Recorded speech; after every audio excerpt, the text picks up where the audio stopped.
The TPASK framework is designed to explain teachers' understanding of the complex interplay between technology, content, and pedagogy. TPASK was founded on PCK, which considered teachers' subject knowledge, which are content and pedagogy, as mutually exclusive domains. However, TPASK does not consider these constitutional knowledge elements as exclusive, but goes further to reveal complex relationships of each knowledge entity. When TPASK is adapted for science education, it then adopts the title of TPASK. TPASK then represents what science teachers need to know about integration of ICT into the science classroom. Referring to the diagram, we can see how the interrelationships play. Technology and science merge together make TSK, or technological scientific knowledge, which is useful for describing a teacher's knowledge of how science subject matter and specific units are manipulated through the application of ICT. So for example, a simulation that represents real-life phenomena when individual parameters are injected into the natural system and observations of output results can be made. Technology and pedagogy together yield TPK, which refers to a general understanding of the application of technology in education without reference to a specific content. In TPASK, it then refers to knowledge of pedagogical affordances of ICT and how it can support specific strategies in the classroom. For example, fostering collaborative and inquiry-based learning using simulations to explain scientific phenomena and align student-naive conceptions on more true and valid concepts. Science education has been found to be a privileged subject matter when dealing with issues such as teachers' instructional potentialities and student active engagement and learning opportunities. The reason why this is the case for science education is because the array of affordances to both the student and teacher an ICT-rich environment can provide.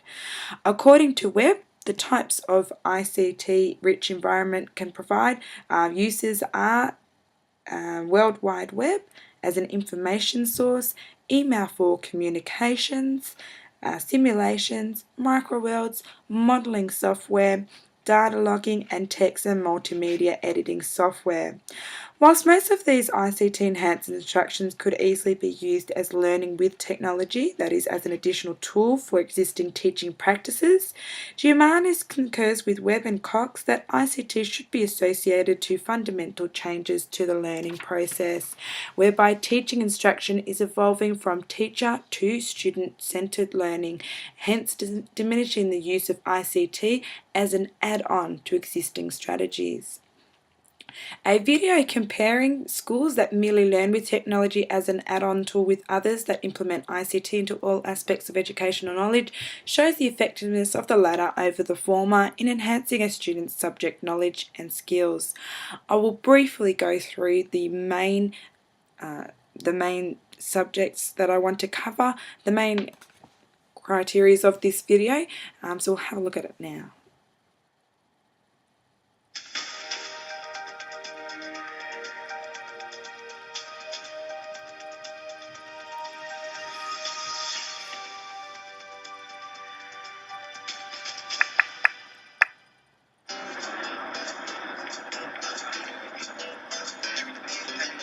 Anyone who's now thinking about education is thinking outside school walls.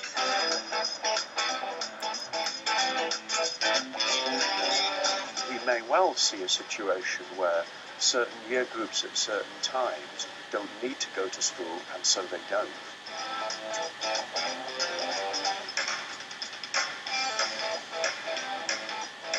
Love it or hate it, ICT in schools is here to stay. And these 80 people are about to see some of the best practice in the country. This bus tour of England will visit schools that are pushing the boundaries of ICT. They range from small inner-city primary schools to the most futuristic school in Europe. All of them have taken on the challenge of ICT, harnessing its potential for the benefit of their schools and pupils. And all of them are keen to share their successes and lessons learned on the digital road to improvement. This tour, organised by the Specialist Schools and Academies Trust, is designed to encourage that sharing and stimulate a debate. Is what we're about to see ICT overkill, or is it a positive vision of the future? And with the buildings to do this. Comes and see if you can predict it, and then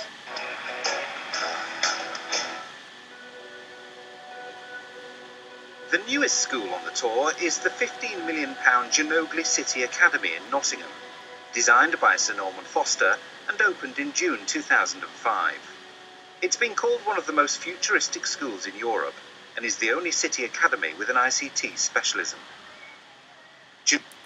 So this school would be considered an ideal school that fully integrates ICT into all subject areas of the curriculum.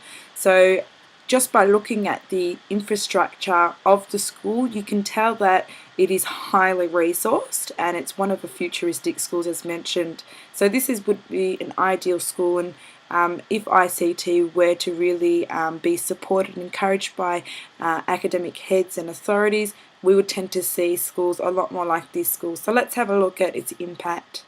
Genogly will give the visitors a glimpse of a future where ICT is central to every aspect of school life, from gate control to cashless vending to a paperless classroom.